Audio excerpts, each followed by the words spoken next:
Olá pessoal, hoje 3 de julho de 2020, de volta para, numa sexta-feira, fazer isso que é o que nós estamos chamando aqui de resenha. Espero que vocês estejam começando bem, né, o final de semana, apesar de, como nós temos comentado aqui em praticamente todos os vídeos, as notícias que têm chegado do Brasil não são nada alvissareiras, né? Assim, estamos a cada dia mergulhados em problemas cada vez mais importantes. De qualquer maneira, a nossa intenção não é fazer análise de conjuntura sobre a situação brasileira.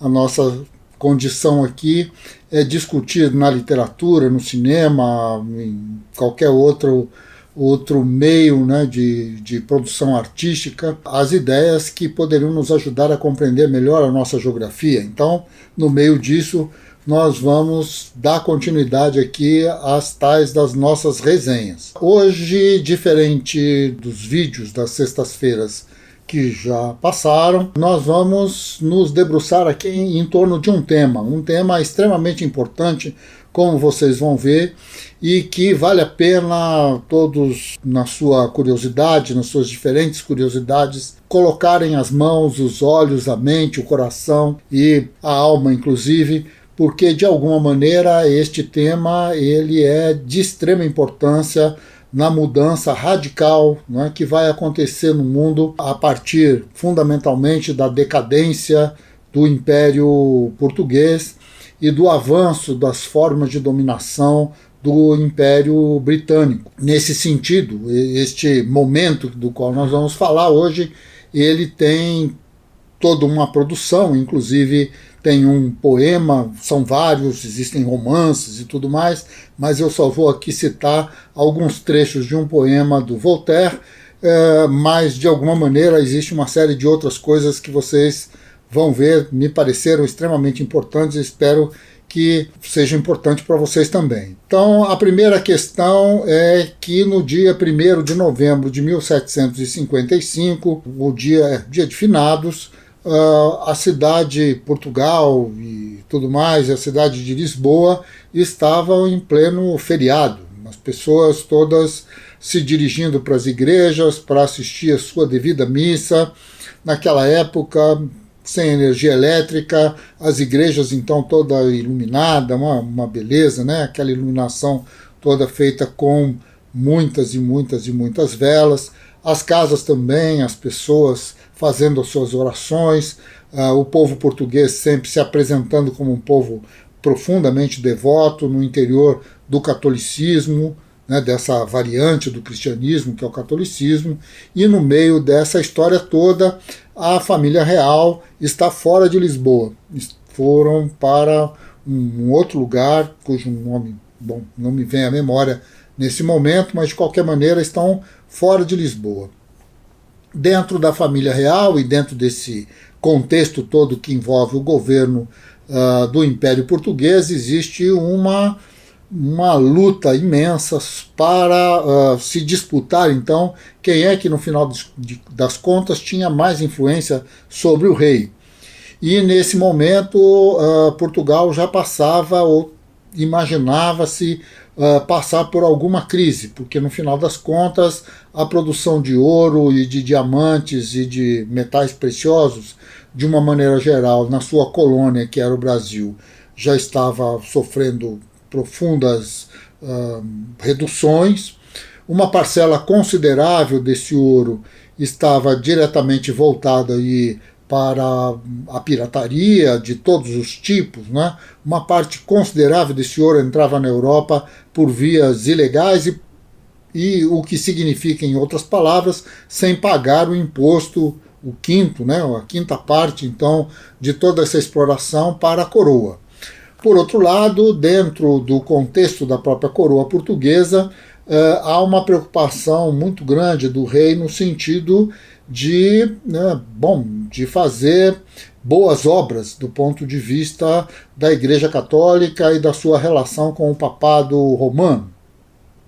Isso significa que uma parcela considerável dos impostos, do dinheiro, das obras que eram executadas em Portugal, elas estavam diretamente voltadas a essa questão. Eram igrejas, eram monumentos, eram conventos e essas coisas, e que esse dinheiro, uma parcela considerável dele, simplesmente não estava a serviço de melhorar as condições de vida da população de uma maneira geral, a não ser do ponto de vista da fé.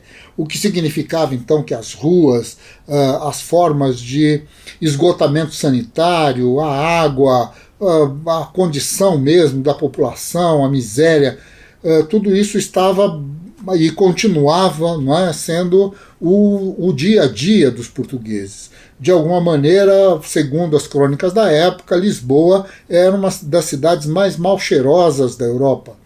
É uma cidade onde as pessoas andavam pelas calçadas extremamente estreitas e daqui a pouco alguém pegava lá os restos que vinha do banheiro e jogava pela janela. Gritava antes, água tal, e jogava pela janela. Se você não estivesse prestando atenção, tomaria um banho de sujeira com muita facilidade.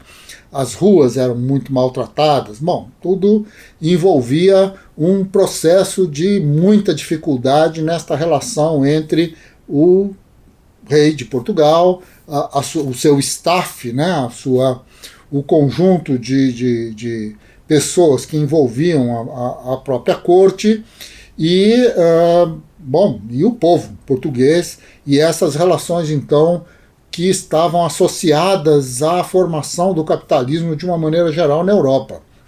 O que é importante a gente imaginar é que uma quantidade imensa de toda a riqueza explorada das colônias africanas ou americanas não estavam a serviço de uma mudança radical na estrutura produtiva de Portugal. Portugal se achava rico para sempre. Pelo menos o governo português se achava rico para sempre.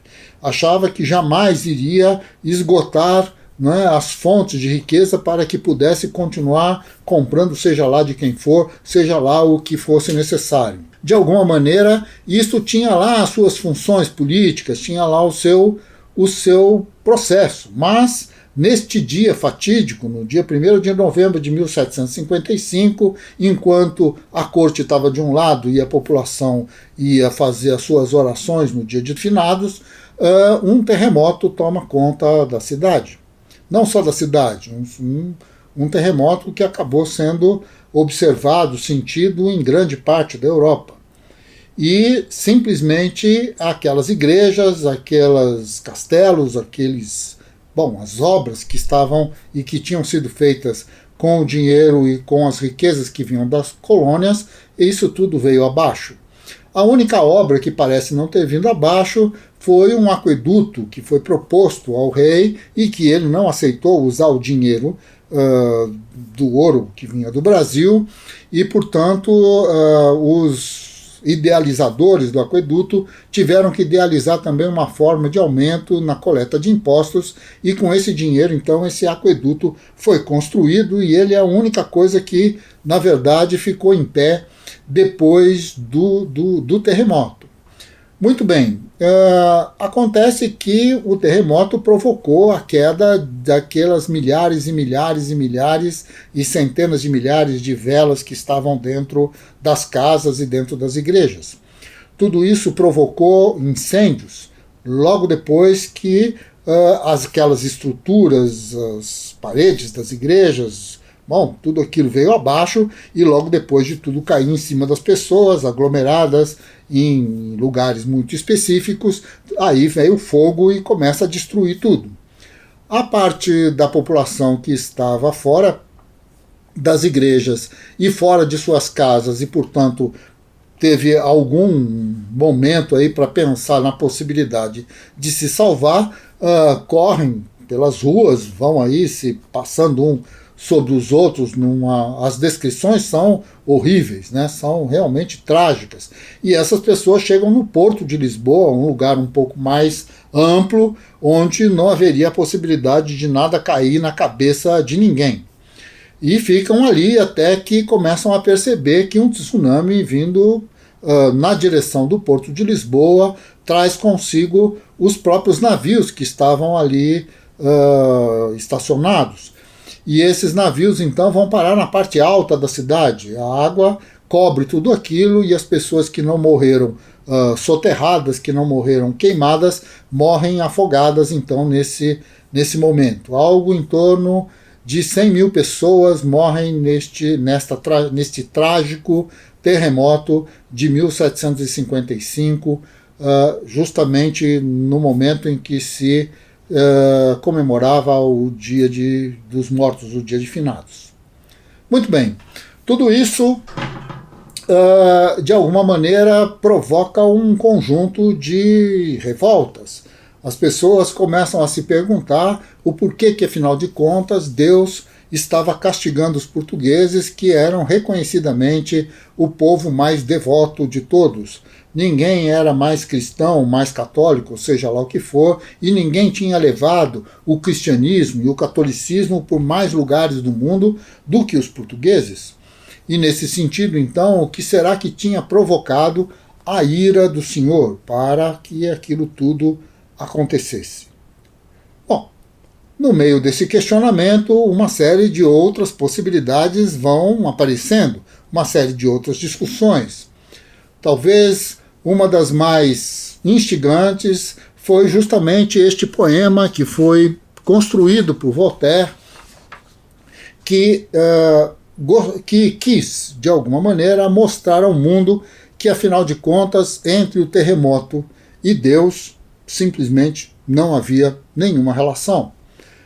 A questão estava justamente na relação do homem com a Terra, no entendimento que nós tínhamos, ou que temos, do que é o planeta, do que é a natureza, de como ela funciona e tudo mais. Então, vou ler aqui uns pequenos trechos, é um poema bem mais longo do que esse, que vocês podem encontrar na internet, inclusive, né? Mas ele começa justamente dizendo isso. Ó infelizes mortais, ó deplorável terra, ó agregado horrendo que a todos os mortais encerra, exercício eterno de inúteis dores mantém, filósofos iludidos que bradais, tudo está bem.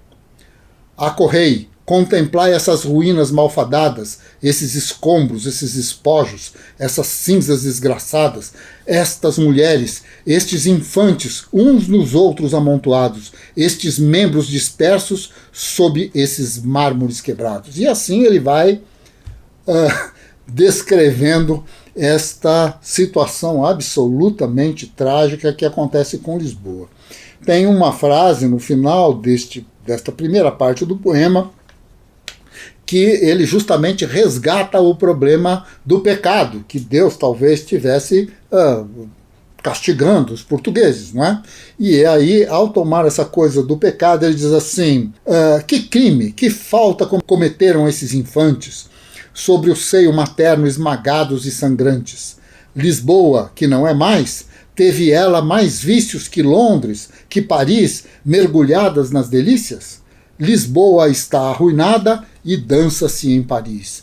De alguma maneira está aí Voltaire contando a todos que, no final das contas, Paris, Londres e tantas outras tinham muito mais pecados do que Lisboa. Mas é justamente Lisboa que sofre o terremoto.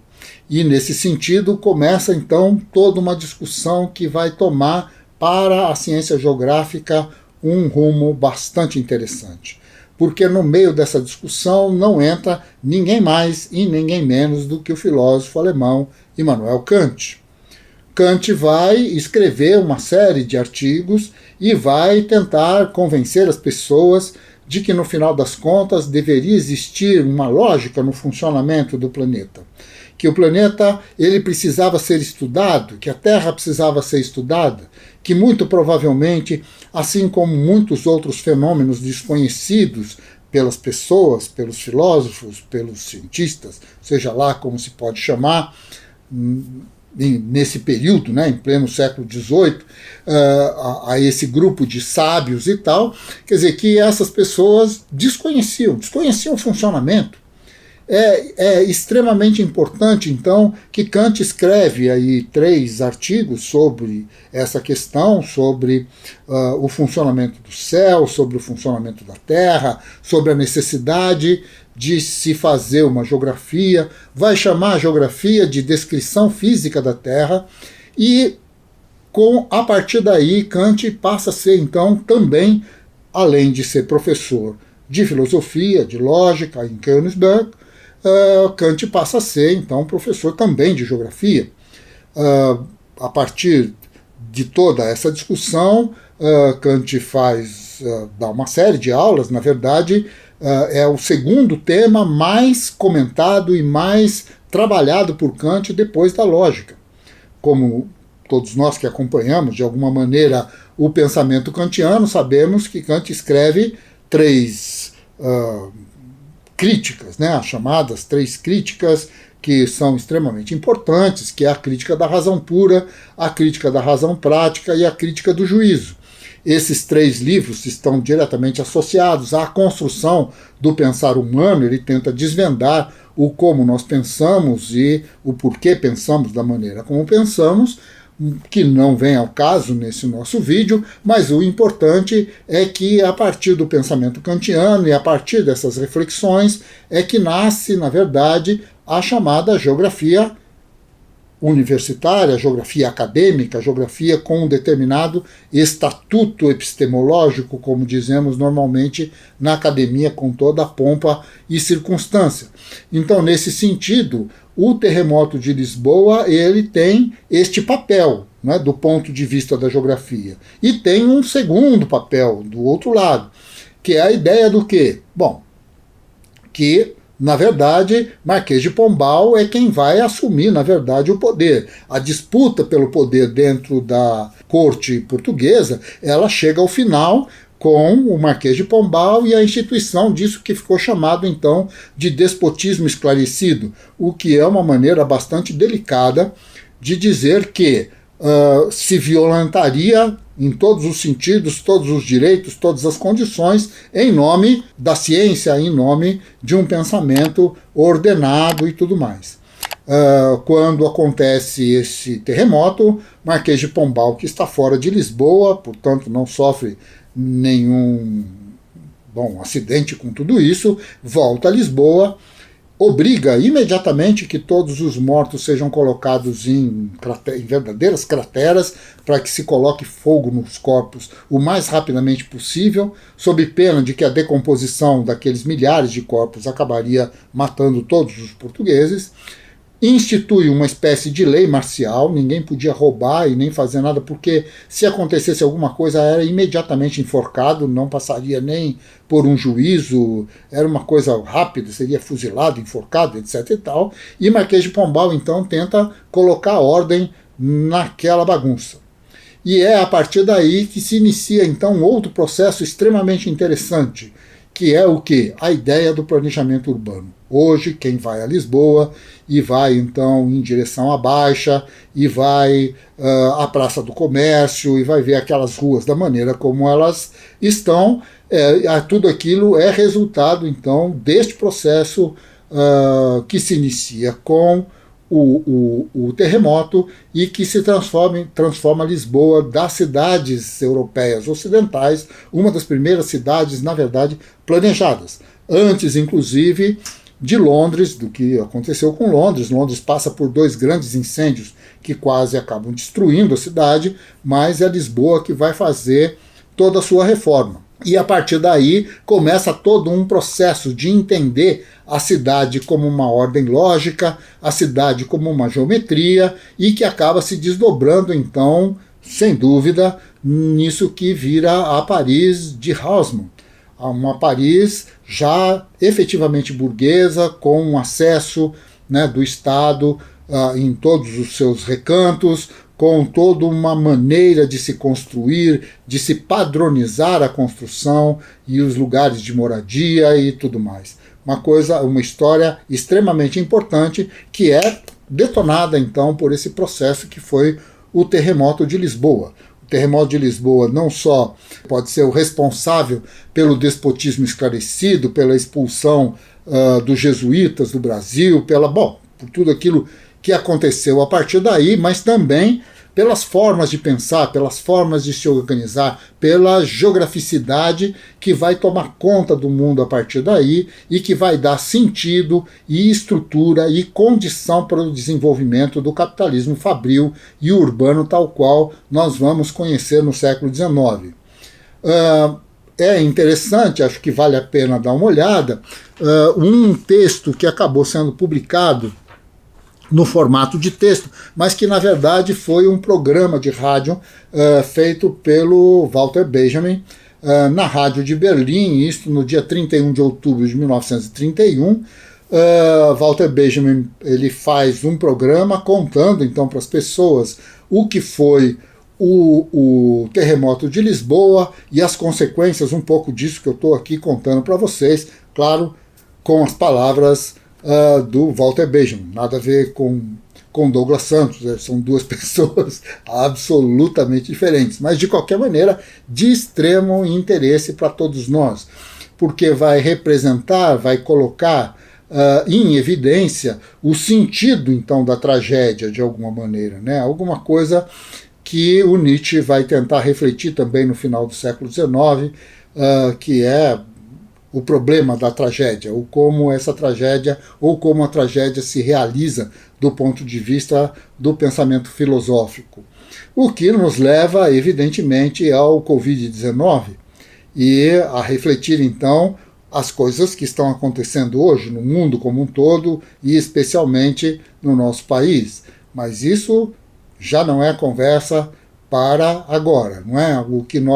O nosso ponto de partida, na verdade, é dizer a vocês que, para além de romances, para além de poemas, para além do planejamento urbano, tudo se desdobrou, digamos, de uma grande tragédia e chegou numa formulação que vai influenciar o pensamento geográfico até os nossos dias. Algo extremamente interessante, uma epopeia, na verdade, não?